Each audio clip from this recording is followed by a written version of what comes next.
gonna get you by the goosebumps, goosebumps. Gotta get you by the goosebumps, gotcha. They're gonna get you by the goosebumps, goosebumps. Gotta get you by the goosebumps. Hello and welcome back to Drunken Book Club. I'm your host Christopher I'm the Toadinator Rupel, and joining me today is Wolf Person Sam. The two in the robot, one in the Exhaust Port. Exhaust Port. One.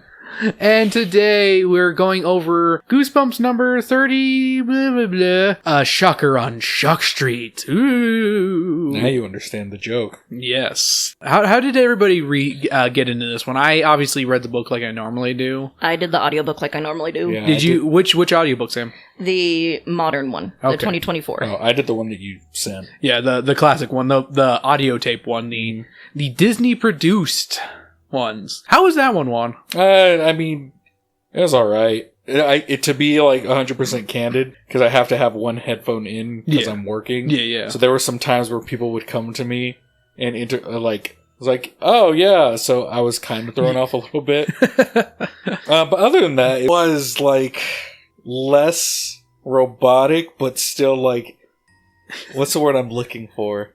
It wasn't as bad as Revenge of the Lawnmower? No.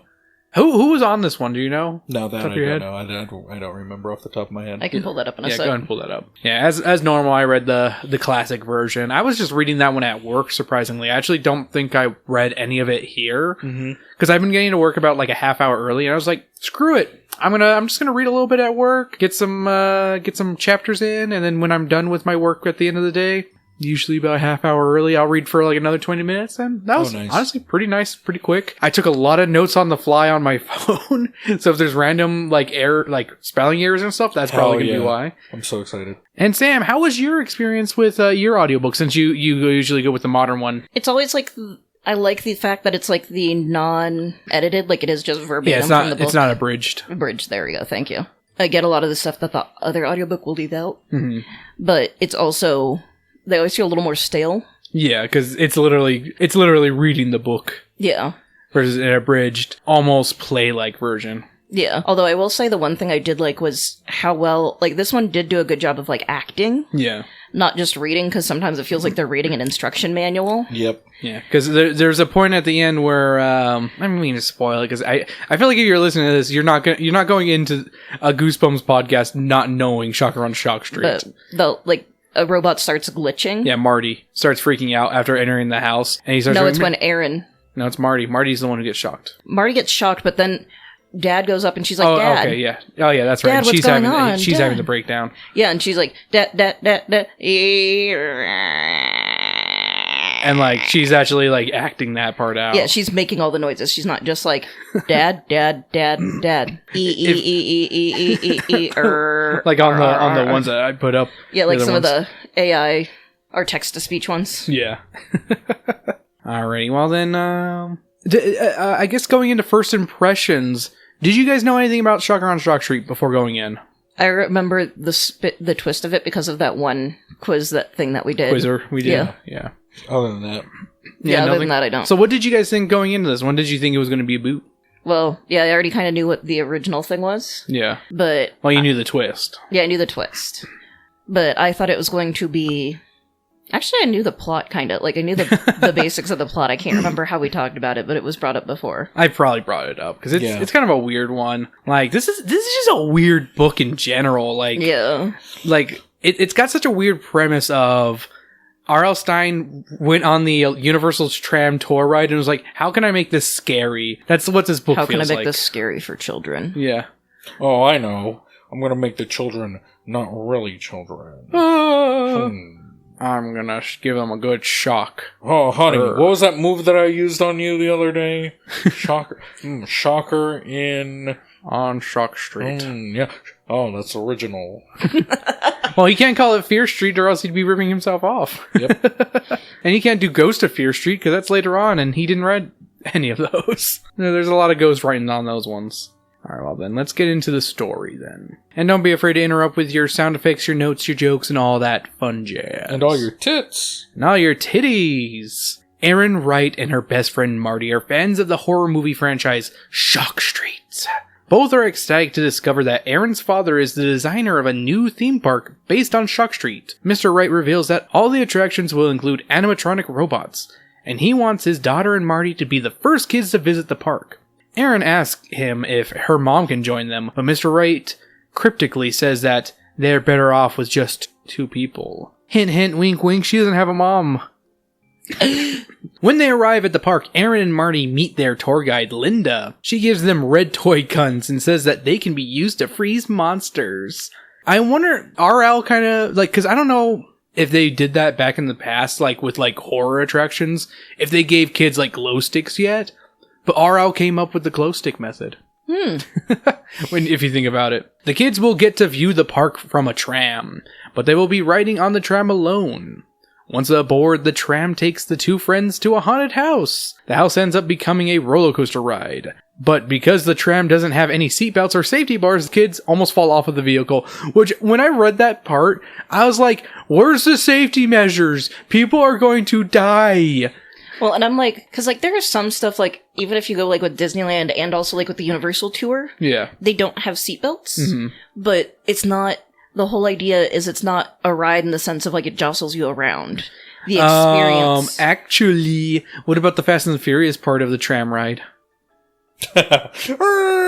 And when you get squirted in the face by the missile. Why does everything squirt you at Universal Studios? You know why. Sam clearly knows why, because they were the one who got squirted every single ride. Yeah, I got squirted almost every ride. Like, I think the only one that you didn't get squirted on was the Mummy. The Mummy, and I think one of the, Was it the Transformers? No, I think I got squirted in Transformers. Yeah. I want to say one of the... There was one of rides in the Harry Potter one. Probably the roller coaster. Yeah, because we went in, like, 2018 before we learned. Yeah. No, we all knew, but we weren't sure yet. It was unconfirmed. Yeah, it was one of those, like, okay, but then she just went full mask off. As they leave the haunted house, several stars from the Shock Street franchise approach Erin and Marty. The monsters offer to sign autographs. The tram ride continues to the Cave of the Living Creeps. Inside this cave, the 2 friends are attacked by large white worms and giant spiders, which are animatronics. Spongy, they just think they're animatronics. Can you fix that? The tram unexpectedly stops in the middle of the cave for an unreasonably extended period of time. So Erin and Marty decide to leave. It's the Indiana Jones ride. Oh my god, yeah, when me, you, and my mom and my brother got stuck on it. Yeah. And I took a picture with flash on accident of Indy on the rope, and everyone looked at me, and I was like, I didn't know I had my flash on. I mean, to be fair, we're just sitting there anyways. Like, Yeah. What else are we gonna do? While searching for a way out, Erin and Marty encounter several giant praying mantises that are capable of spitting a gooey black substance. I feel like RL saw that one commercial of the grasshopper that, like, was spitting the black stuff out, and was like, I need to put this in my book. Even though this probably predates that commercial. Do you guys know what commercial I'm talking about? No. It's like the chewing tobacco of them being like, don't do chewing tobacco. And it's like a kid playing, like, baseball, and he sees, like, the grasshopper chewing and, like, spitting out the black stuff. Like, it's a random, random little bit of, like, memory dump for me there. Okay. Erin and Marty step on the mantis's legs to defeat them. Finally, the kids find a way out of the cave, but the 2 discover they're now on Shock Street, the place where their favorite horror movies take place. Dun dun dun. Get shocked. Marty decides to visit the cemetery, only to fall into an open grave and be attacked by hundreds of zombie hands that emerge from the ground. My thought is, like, wow, what in the white person, like, that is the most white person thing. Let's go to the cemetery. Erin manages to save him, and why are you calling yourself out? I am. Erin manages to save him, and both friends escape from the cemetery. The kids realize that they need to find the park's main building so they can get help or even escape. The duo decides to scale a stone wall so they can gain a vantage point, from which they could survey the park's layout. However, as they climb, both kids slip and fall into quicksand. Okay, I must have been speed reading because I don't remember quicksand. No, yeah, there's like a sinkhole thing where... Okay. Maybe it was mud. It was mud that I remember. I don't remember quicksand. I remember the mud. Well, it was like a sinkhole of some sort. Yeah, I remember it now. Yeah, because what's it called? They get saved by the wolf people. Yeah. I remember now. Just when all help seems lost. Also, they're both barefoot at this point. Yeah. Which RL just had to point out so many times. These children are barefoot. Look at these children's feet. It reminds me of when my wife would step on me. Yeah, I'm just thinking to myself, I'm like, why do they have to take off their socks? Because he's friends with Tarantino. Awful. Apparently, yeah. Because, like, there's a this is for you, Mr. Tarantino. All I can think is Quentin Tarantino reading this fucking book and being like, Quentin Tarantino presents A Shocker on Shock Street. Yep. well, at first he's like, oh, this is fine, I guess, and then the shoes come out, oh, yeah. Now say the N-word. Oh no! Nigga man! When all hope seems lost, Erin and Marty are rescued by Wolf Boy and Wolf Girl, 2 more stars from the Shock Street franchise. 2 more shockers. The 2 kids try to ask for help, but slowly realize that the werewolves are too lifelike, possibly even real. The werewolves try to attack, but Erin finds one of the red toy guns and uses it to freeze both creatures. No, she just reaches into Marty's pants and grabs his gun, actually. Like, Full front pocket, too. yeah. Yeah. But the gun turns out to do nothing more than emit a harmless laser that does nothing to subdue the creatures. I just think of, like, laser tag. Like, Yep. Yeah. I was thinking like a cat laser pointer. But that one, if you point in someone's eye, you can still mess it up. Yeah. The kids reascend the wall in order to escape the werewolves. After doing this, they spot their tram, once again moving, in the distance. Erin and Marty run to the tram while being chased by the werewolves. Fortunately, the kids get to the tram unharmed. no, I'd say Marty was harmed because he got dragged for a little bit. Yeah, they're like, Yeah. His bare feet got dragged. they're like, he got dragged a little bit, but he's fine. Yeah. The werewolf started licking between the toes. Yeah. Dog's doing that. Why do you do that? All I can think doggy? of is that one dog we have set that would just stare and lick you for like, Amy. Oh my god, what was her Amy name? dog. Amy. Yeah, Amy. That was where a she weird would dog. she had those weird blue eyes too, so she would just stare and like pierce your soul as she licked. Yeah, she loved licking your thighs. Yeah. Hey, a quick editor's note for the upcoming segment. For about a minute here, I don't know why, but the audio kind of glitches and like you hear like a little bit of like a double take from everybody. And I can't do anything about it, but I figured it only lasts for about a minute, so I kept it in. But yeah, if you can't stand it, skip ahead a little bit. You know, about 30 seconds to a minute. Yeah, I apologize again, but just, yeah, couldn't do anything about it. Sorry. Okay, bye. Unfortunately, Erin and Marty discover that the tram is now full of living skeletons trying to attack them. RL's just like, what's scarier than monsters? Skeletons riding the tram. And they're alive even though they're dead. Yeah. They also notice that the tram is about to crash into a stone wall. So they jump off before the tram crashes. So stupid. Erin and Marty continue walking and they eventually return to Shock Street. Both kids worry that they will be trapped forever. Suddenly, the park director, Russ Denver, appears and tells them that the filming has been a success. Erin is confused about what has happened, but Mr. Denver explains that everything that happened in the park was being filmed and will actually be a part of the new Shock Street movie that will star the 2 kids. So that's their way of getting out of having to, 1, pay the kids, and 2, have to have all the legal stuff of like them having only being able to like do like having to go to school and stuff. Yeah. Scan to camera, it's fine. We don't need to. Oh my god, RL created the what's it called? The found footage movie. There it is. Erin demands to see her father. Mr. Denver tells her that she and Marty will have to go through an attraction called Shockro's House of Shocks to find so him. many hands. All I can think of is the John Cocteau arms and like the old Beauty and the Beast, but they're all doing the shock. Yep. Yeah. They're all doing the shock. Erin hesitates because she knows that, according to the Shock Street films, anyone who enters the building will be immediately shocked by 1,000 volts of electricity. Zap. Marty begins running to the attraction. Meanwhile, Erin notices a giant... Sorry, I'm a child. Oh, trust me, it's that plug too. He's got one of those tail ones. Yep, exactly. He's in like the full 3-piece suit of an executive, but has the tail out. Yeah. Oh, Mr. Tarantino. Meanwhile, Erin notices a giant plug behind Mr. Denver, and that's why I was laughing.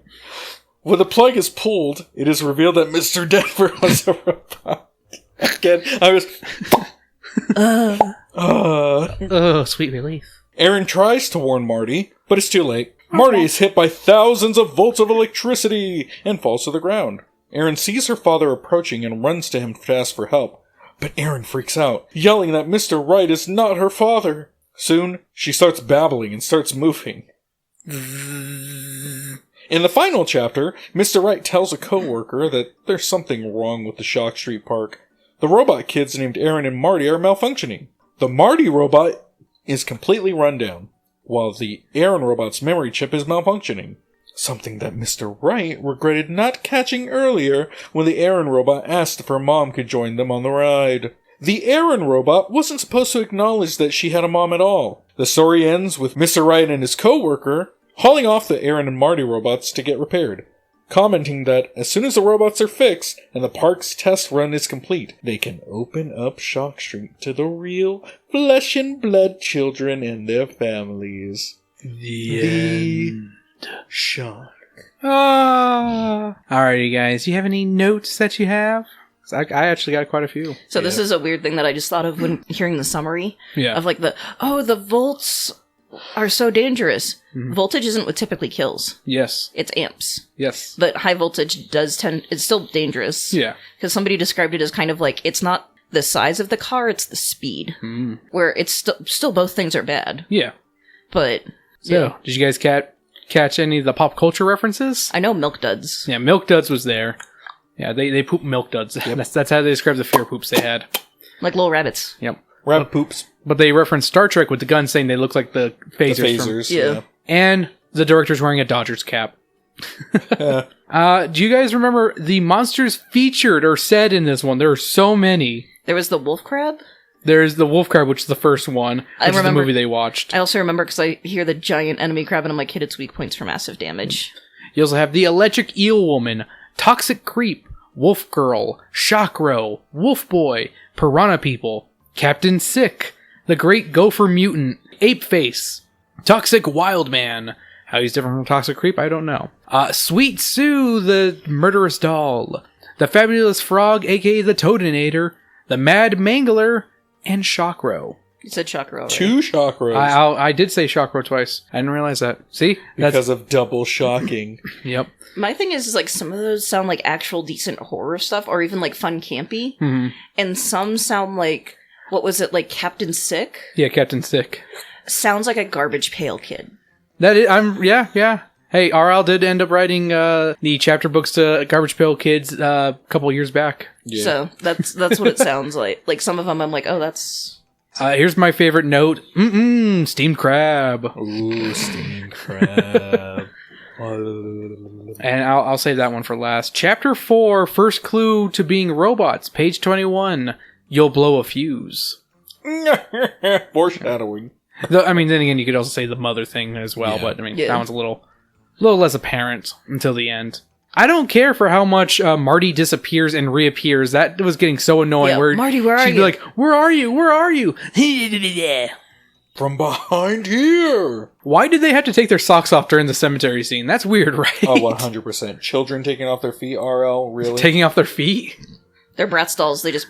The whole... Also, there's a part in the book where they see like these faces appear and like they get like distorted and weird and like twisted. I just couldn't help but think of a Junji Ito story that came out after this, and I'm like, RL, stop inspiring Junji Ito. And guys, 6 movie and franchises, because they say at the beginning, this is a 6 Fear Street movie, and it's one of the best. Do you guys know any good 6 movies in a franchise? I know of them, but Yeah. I don't know any good ones. Oh, I've got a list. I've got a list. We got Scream. Scream 6, which You could argue is I decent. like it more than Scream 3 and 4. Yeah.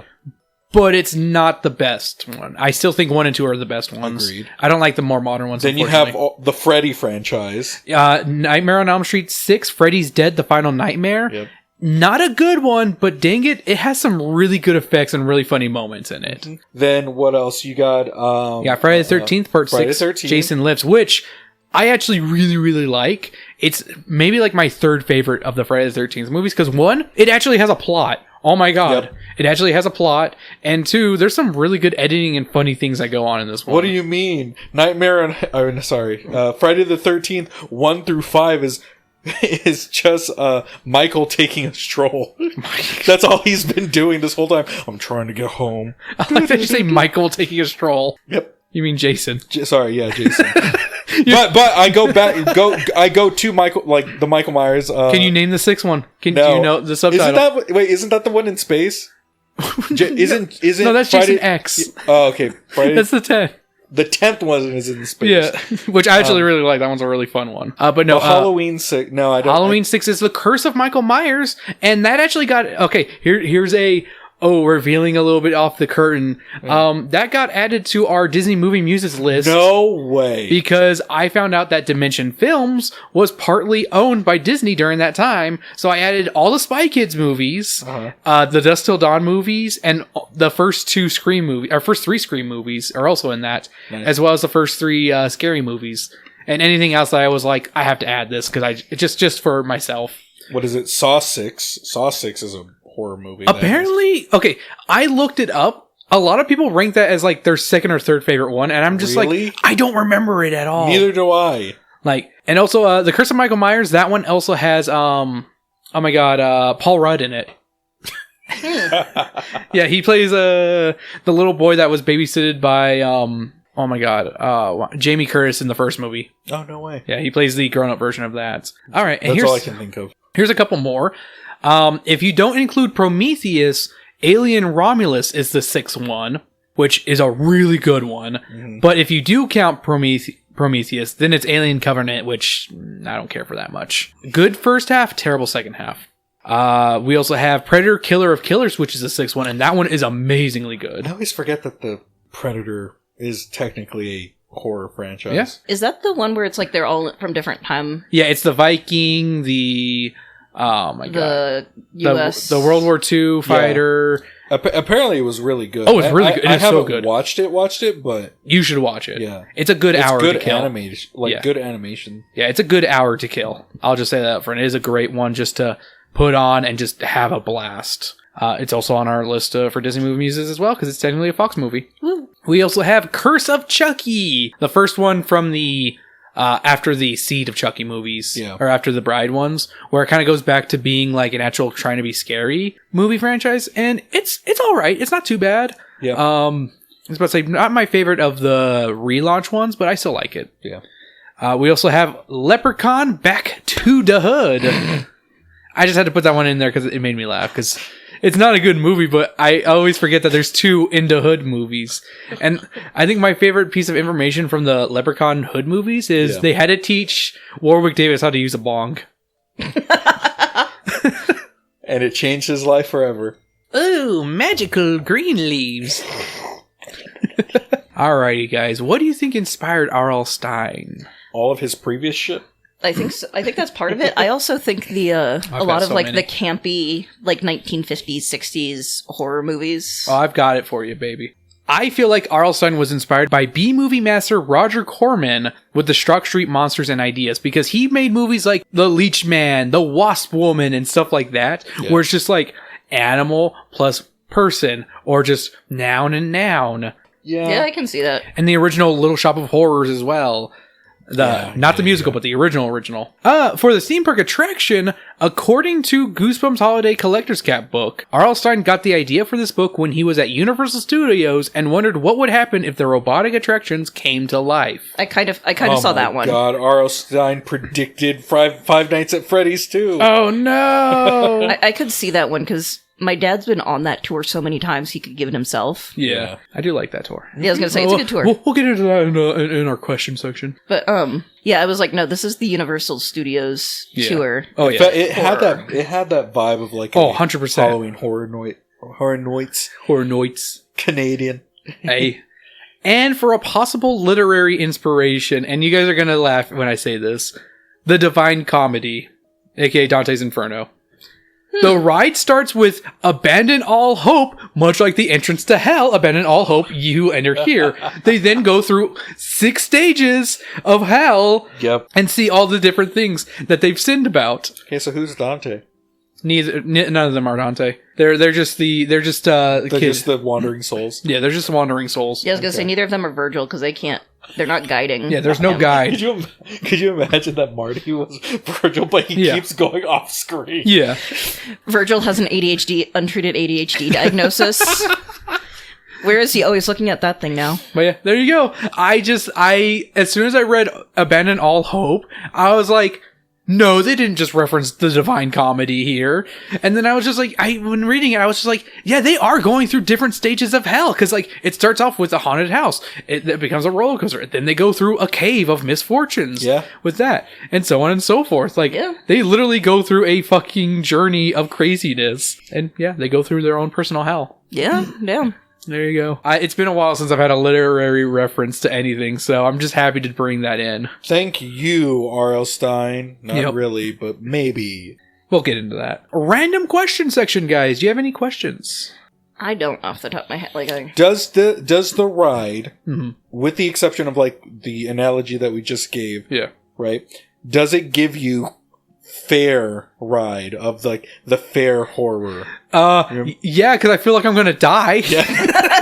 The safety guards being non-existent. I am so terrified of riding fair rides just because they don't feel safe, even though they're relatively safe. Relatively. That's why I say relatively, because there has been, not at least at incidents. our people count at our fair, but other places. But other places you've seen like, oh no, people have died because something came loose. All right, favorite horror movie, because this is a book about horror movies. Do you guys have a favorite horror movie? I'm gonna let Juan go first because I'm trying to. That's fair. I actually like the second Chucky. I love the second Chucky. Child's Play 2 is really good. Very good until it kind of goes off the rails. It goes a little crazy when they get to the toy factory, but that still brings up one of the best set pieces in the franchise. With the whole melted Chucky. Good stuff, though. But still, very good horror movie. Yeah. Solid one. The one that I keep going back to is, it's not necessarily the best horror, but it's a lot of fun, is Nightmare on Elm Street 2. That's what it's good. I do love the gay sequel. The gay one. Yep, I do love that one. Where it was clearly written by a gay man, stars a gay boy, and they were just like, there's nothing gay about this movie. And then years later, we totally made a gay movie. Well, what I love, not love, but like, they threw the actor under the bus for it too. They really did. Because they were like, oh no. They blamed him for it being so gay and the problem with it. And he's like, bitch, I was an actor. Yeah. I was just reading what you gave me. Yeah. Like, it's not my fault you made a gay movie. Yeah. Like, he is gay, but it's not. But yeah, I mean, I like Nightmare 2 a lot. That one, it has a very European feel to it. Also, Freddy alone is... He's super queer. Yes. Yeah. Gosh, if I have to go I have so many that I love, but if I have to say my absolute favorite one that I can always go back and watch is probably Hausu. Is a Japanese horror movie from the 70s. Yeah, you do love that one. I love Hausu. It's such a dumb. We should show it to you sometime because it is a weird. It's a great it's Scooby-Doo set in real life pretty much, of just like the bizarreness of it, but it's such a crazy. It's a weird movie, but I love it to death. Favorite horror franchise. I'm a Friday the 13th boy. I love me the softcore porn aspects, along with some of the best kills, I think, out of all the franchises. I'm trying to think, because horror isn't my isn't my genre, so it's one of those, like, I kind of have to think about it. As much as I have like two. Mm-hmm. I mean, I have multiple I can go that through. are terrible. Yeah. Like, they're terrible by, like, movie standards, but I just enjoy them, so, like, I'm a big Saw head. Yeah, I mean, Saw's great. Like, I love Saw. We've gone through our love of Saws. It is the dumbest franchise ever, because it's like it starts off so serious and so like legit, and it just goes off the rails, and then it comes back. Forgets the stuff that they have established. Yeah. And also Final Destination. Oh, love Final Destination is just like one of those where it's like it puts you on edge after watching it, but then you're like, yeah, anything could kill me. Yeah. We are walking flesh bags. Fair enough. We are flesh bags with a little bit of electricity enough to keep us going. Yeah. I'm gonna have to probably think. I'm thinking about it, and I also enjoy Saw. Yeah. Just because, like, it's so ridiculous. You've seen so many of the random ones too, because Sam has seen Spiral. I saw Jigsaw. You saw Jigsaw. Yeah. I think I've seen the first two. I think so, because I watched them with you. Yeah. Like, you're in the room at least. Like, yeah, it's one of those, like, I also love that it's like I'm punishing people, and some of them make complete sense. Like, I love how the franchise started with, I'm gonna punish drug users and stuff like that, but then it finally went off the rails of, like, doing good justice of, like, I'm gonna harm the people from the pharmaceutical companies, because fuck them. Yeah. And going after the police, like, the corrupt police. Yep. And Yeah. It had this vigilante, miscued guidance of the way that I view the world is justified into oh, I've been sick with cancer this whole time. Yeah. I'm gonna fuck the people who have been fucking me. Yep. Yeah. Which I think that's where it made the turning point, was like, this makes sense. Yes. I actually sympathize with this serial killer, even though I shouldn't. Right. But that's the whole point of this movie. Yeah. Good stuff. I have a soft spot for the Saw movies. Have you ever had a friend be mistaken as a sibling of yours? Since the kids get mistaken as their siblings. Sam and me have been mistaken as Yeah, I was gonna say, as haven't siblings. we been mistaken as siblings? Yeah. Remember we went to, what movie was it? Superman? I think so. And like one of my ex-coworkers was like, "Oh, is this your sister?" Sam. I started laughing so hard. Yeah, if we were from Georgia. Yeah. No, Alabama. We don't turn yeah. our back in family. It's illegal to turn your back on family. Yeah. Well, in one way it's okay. No, the reverse cowgirl is banned because of it. That's fucking hilarious. I stole that from somewhere else. Bravo. Actually, I stole that joke, but I like it. It's funny. Yeah. But yeah, besides girlfriends, because it also happened with Alex as well, that we were mistaken as siblings too. I don't think That's I've ever, because insane. a lot Yeah. of my friends do not look Yeah. like me. Fair Like, enough. Yeah, Have you ever seen like any two friends that you may have thought Yes. were possibly siblings? Yep. I think so, yeah. Yeah. Especially when they're like, oh, you guys almost could be Yeah. twins. Yeah. Yeah. All right. Are you easily scared? Yes. I can get, if I get in a jumpy mood, I can get that Yes. way. But I wouldn't say I'm easily scared. I have to put myself in the mindset of like not over analyzing things. And then I can get genuinely. Speaking of easily scared, because like I work night times again, right? I work till like 9, Yeah. and I have to go outside every now and then. And I work with only one other person in the building, so it's just me and her. And she's usually upstairs or in the office, and I'm just downstairs or outside. And she was leaving early this past week. One of those days, I hear noises upstairs, and I'm just like, I know she has left. She has texted me. I don't see her car out there at all. Who is inside the building with me right now? And I was like freaking out for a second. I'm like, oh my God, I gotta go see if there's a kid or something, or maybe an adult or something came back in. And like, so I call out, is anybody in here? Please make yourself present, please. Just so I don't, call the police or anything. And like, no response. So I'm like, Oh, I'd be freaking the fuck out. I'm like, and I am. I'm Yeah. I'm at the edge of being like, calling Sam and being like, can you just come and just chill with me here? Cause I need my hour, so I don't want to leave early. Yeah. And like, I do it again. Like, I hear more noises, and I do it one more time. I'm like, hey, is anyone up here? And I'm like, I refuse to go upstairs because I'm just like, fuck that. I'm not Absolutely going up there. no. Yeah, no, that's you fair. know what happens if you go upstairs. Exactly. So I, it's like I have like 10 minutes left. I'm like, okay, I'm just gonna pack everything up. I'm just gonna have my stuff on me, and I'm just gonna check all the doors, make sure no one's here, or no, none of my doors downstairs, because I only check my stuff. Yeah. She can check her own stuff before she leaves. So I head outside. And I see that Sam's there, and also school safety is there. And I'm like, when the fuck did they get here? And like, I'm like, so I go outside, and I go to see if the car, like, if anybody's in the car, and no one's in the car for school safety. And I'm just like, they're the ones who made the fucking noise and didn't make themselves known. Okay, fuck you. So then I have to find them and be like, hey, is it okay if I lock up? And they're like, no, I'll lock up for you and shit. I'm just like, why couldn't you make yourself You could have fucking just been known? like, hey, it's school Absolutely. security. Yeah, school safety. I'm here just to check on something here. I'm like, that's all I fucking wanted. I hate when they do that shit.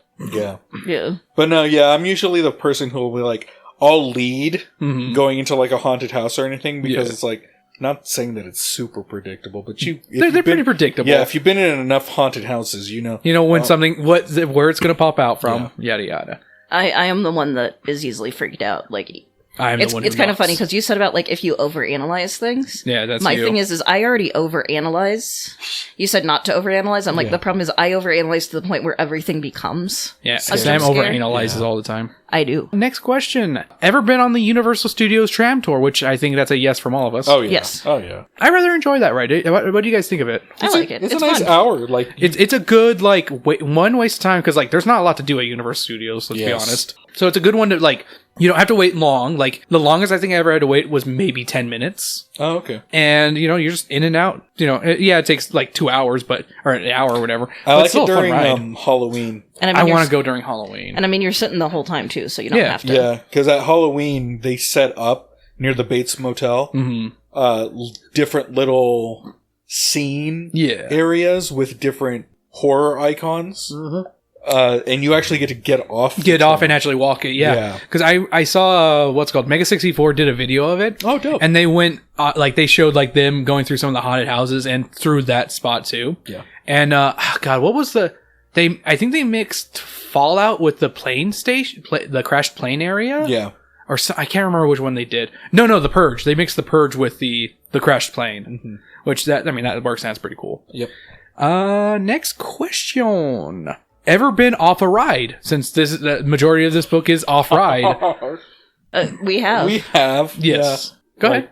So Chris and I got off of Splash Mountain at one point before it got changed. That's Yes, terrifying. I've actually done that twice, actually, in my whole life. I did it once as a little kid and once as an adult. Yeah. And we were stuck at, like, the sad part where they're, like, crying and, like, don't Like, literally, right before the freaking incline. Oh my god. And it's, like, at first it was just like, we'll be right back. Yep. And I was freaking soaked, and it was wintertime, which is the worst part. Because we're like, oh, it only has a 5-minute wait. Yeah, we're like, we gotta do it one more time before it I'm becomes with you. Tiana. I'm 100% with you. Because it was also, like, right before it closed down. Yeah. That's what I love about when we would go for wintertime. Yeah. Like, you get to go on like at least 3 rides that people don't want to go on because it's cold. I loved when we went on the rapids Yep. multiple times. I love the first time. Well, we're not that wet. Let's go again. Second time, we're soaked. But let's go again. Didn't we go on, like, 3 times in a row? Yeah, we went was it 3 times in a two row times? because there weren't anyone. Yeah. I think you're right. Yeah. And the guy was like, yeah. Yeah, it's like, I don't care. He's like, there's no one. That guy had a big, nice booty. Sorry. True. He did. I've gotten off on the Indiana Jones ride very similar to you. Yeah. It's because it always breaks down on the turnabout before you cross the bridge where the snake statue is. And we had to walk from there. So actually getting to see Indiana Jones ride with the lights on. That's cool. I've never, we broke down on Indiana Jones, but they got it working. When Yeah, it was one of those we just sat which I was there. kind of sad because I would love to get off on Indiana Jones. Yeah. I mean, I'd like to get off too. That. Yeah, I was going to say. Harrison Ford. Yeah, and I think I've had to walk out of like one of the like dark rides from Fantasyland too. Oh, okay. Like when I was a so. little kid. I think I remember walking off another ride, but I can't tell you which one. Yeah. Alrighty. Favorite costume character, either interaction or personality, since, these guys get autographs from these characters. Honestly, I haven't had much interaction, but I love, like, the villains. Yeah. Yeah. And they that's just, really like... good. I do love the videos online. Yeah.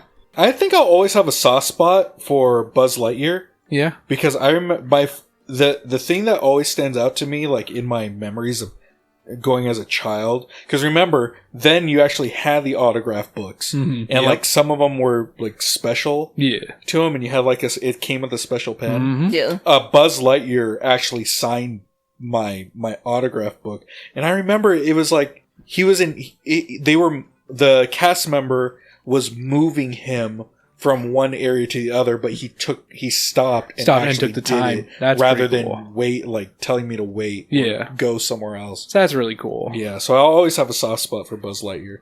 That's fun. I also have a soft spot of, like, Mickey and Minnie and all that because of when I was really little. Yeah. And the photos I have of, like, the awkward hug I did of them. That's cute. Yeah, I really like the Grinch from the Universal Studios. Cause Oh my God, yes. The guy who plays him is, like, really good and actually speaks Spanish, too, to help with, like, people from Mexico who come over. That's really cool to hear him. Have you seen the Buzz Lightyear that does sign language? Yes, I saw that. I showed you that one. Yeah. That one's really sweet, too, where he did the sign language for the deaf kid. That was really cute. The actor who does Dracula is also really good. Oh, yeah. He's really the dude who does the Invisible Man, he's really good. Like, God, I want to go. I was going to make a horrible Invisible Man joke. No, even worse, because... My cock's missing. No. Next question. Did R.L. write this? I feel like probably not. I'm sitting actually at a high 60%. I think For a he few co-wrote readings. it with Quentin Tarantino. That's my headcanon. There's 2 things in this book that make me go, this feels R.L. Stein. One, there is a redhead character. Yep. There is a streamlined one with the tour guide girl. And the boy girl. Yeah, having a boy-girl partnership. Yep. I mean, that's just classic Stein right there. But There's also the pun-ass graves, and I'm just like, that's fucking R.L. Stine who wrote all those fucking puns. He loves stupid graveyard True. puns. He wrote those 101 monster joke books. Yep. So, Let me My thing is- bring out this from the old encyclopedia. Some of the prose, and I know Stein can write good prose, Yeah. but they didn't feel like Stein's voice. yes, there's a lot of That's- moments where it doesn't feel like him. That's why I'm saying he maybe wrote like 60%, because I feel like he at least wrote the initial draft of like the actual ride and stuff Yeah. like that, but he didn't do everything else. I'm so. telling you, the ghostwriter on this is Quentin Tarantino. No, because then you'd have like pages of their feet, not just mentions. It would Yeah. be like Oh yeah, it'd be like And they pure mention on it quite a detail. bit. their detail feet about it. squished in the mud, the toes digging it. Like, Ugh. In between. Alrighty. Now for the cocktail, guys. Ooh. The cocktail for this week is called Running Through Shock Street. It's something I created. It's going to mix the electrolytes you need when you're fear sweating and fear pissing your way down Shock Street with the calming effects of alcohol as well. First, you're going to need the very uncommon Gatorade flavor, Lightning Blast, which you can get at Circle K's, which is a blackberry raspberry flavor. Okay. You're going to drink a bit from the top to make room for your alcohol. You're just going to add a shot of vodka in there. You're going to shake up the bottle, chug it, and you're going to be ready for Shock Street. Alrighty, let's get into our book report. What did you guys think of Shocker on Shock Street? I remember Chris described to me, he's like, it's like a roller coaster where it goes fast, but it's not necessarily a great one. And that's how I feel I didn't feel like it dragged. I didn't feel bored. Yeah. But I wasn't really particularly entertained. I wasn't like, oh, what's going to happen next? I was like, okay. You're like, okay. Yeah. no, Because it moves at a pretty quick pace. Yeah. I'm going to give it, but I was going to say, I would say it's like a slightly above average of like, I would give it like a 3 wolf girls in cat suits out of 5. Yeah, that's weird. The wolf girl was in a cat suit, wasn't Yeah. she? Yep. Yeah. That's weird. I had the reverse problem where normally I skip ahead. I actually had to rewind because people would interrupt me. Yeah. So I had to make sure that I caught some things.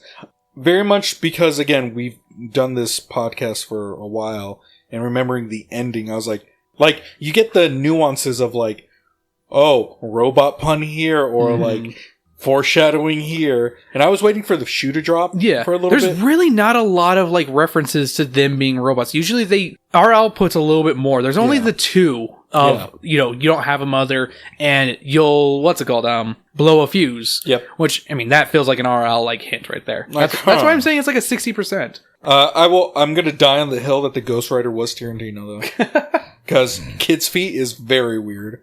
Yeah. And also, just because we like to watch the TV show. TV show in addition to it, how different. Very different. Like, I mean, is- you can't adapt this one with the Goosebumps TV show budget. No, because again, how they did it, they took like the back half of the book and then just switched it to like, I'm an animatronic creator. Yes. So for the TV show and the book, they're 2 different entities. The TV show, I'll give like a 2. Yeah. Because that's what I would it's say like, too. okay, that one moved so fast to where you're like, oh wait, what? Yeah. Why are Like, they? Why is the dad watching them like a creep on the camera? Yeah. And it'd be different if like his last name was something shock related, Yeah. right? Yeah. But it's like, oh, they're in this. And then and how they twist the ending on that one with the robot kids coming back to life and like I assume murder him. I would That's what it assume seems so, to be yeah. inferred. Yeah. But the book keeps it to where it's like, oh, we've had it under control this whole time. Yeah. And it seems more ominous. So the book, very similar. I'll actually give the 3 because it has more meat to it and Yeah. substance. The TV show, I'll give like a 1.5. Fair enough. Fair Fair enough. enough. They should have did more of like a. You know what this one should have been like? It should have been more like Jurassic Park. Could you imagine like going through and Yeah. it's almost like Jurassic Park meets Five Nights. Yeah. Yeah. All right. While this It's just book, Foxy making that Yeah. scream. while this book moves at breakneck speed, jamming scary monsters and super creeps into every possible nook and cranny. Sadly, this doesn't make up for its total lack of a plot. But this book is meant to be a thrill ride that makes you second guess if this is truly happening or not. There's a lot of questioning of that throughout. It succeeds in that manner, but it doesn't make it a good book. Just an all right one. I'm personally giving it 3 out of 5 as well. Like, just Yeah, it's a mid bump. yeah. Yeah, It's like a mid-bump. slightly above mid. Yeah. And that's it for Shocker on Shock Street. Thank you for joining us this time on Drunken Book Club. I really got a piss, so let's get these things out of the way. Follow us at patreon.com/DBC and DMM. $1 a month gets you a shout out at the end of the episode, like Trey and Weiss do. But you also get the unedited versions of these episodes and the episodes up early, along with a bonus episode every week. If you want to actually help us, for free, you can also join the Patreon for free as well. But you can also subscribe, leave comments on Spotify and wherever you can. Leave a review on iTunes. That helps a lot. Share the video. Share it. Sharing also helps. Share it with your friends. That's one of the biggest things you can do. If you know you have a friend who likes Goosebumps, share this podcast with them. It helps people when they see us. Yep. Sam, Shock Street us out. No! Okay.